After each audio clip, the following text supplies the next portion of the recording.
देख रहे हैं सिटी इंडिया न्यूज़ चैनल, हक की आवाज़।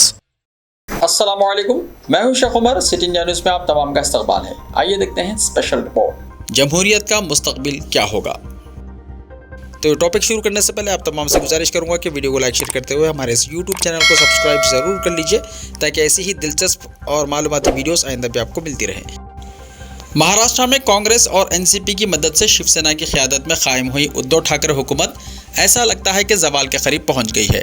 शिवसेना के 30 अरकान असेंबली ने गवर्नर भगत सिंह कोश्यारी को मकतूब रवाना करते हुए कहा कि एकनाथ शिंदे उनके लीडर हैं। इस तरह उन्होंने उद्धव ठाकरे के खिलाफ आलम बगावत बुलंद कर दिया है।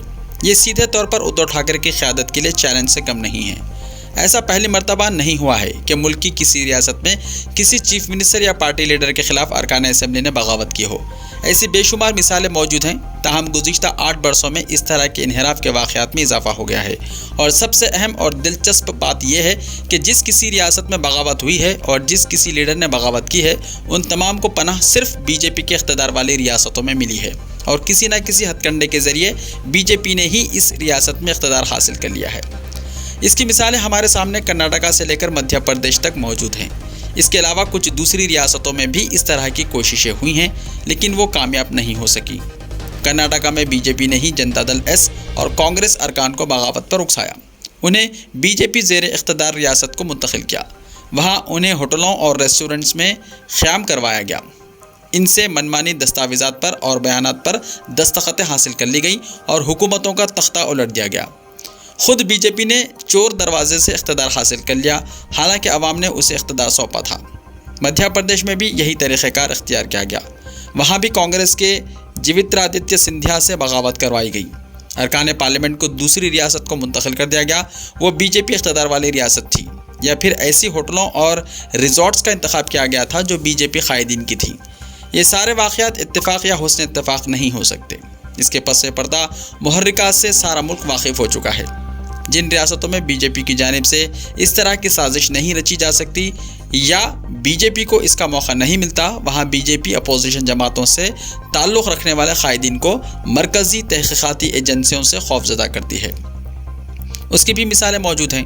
आंध्र प्रदेश से लेकर मगरबी बंगाल तक अपोजिशन के कायदीन के ख़िलाफ़ मुकदमे दर्ज किए गए। CBI और ED से उन्हें खौफज़दा किया गया। फिर ये तमाम बीजेपी में शामिल हो गए। इन मुकदमात का अब कोई तस्करा कहीं भी सुनाई नहीं दे रहा है। ऐसा लगता है कि बीजेपी में शमूलियत के ज़रिए इन तमाम के गुनाह और मुकदमात ख़त्म हो गए हैं। ये जो रविश मुल्क में शुरू हुई है, वो मुल्क की जमहूरियत के लिए संगीन ख़तरा है।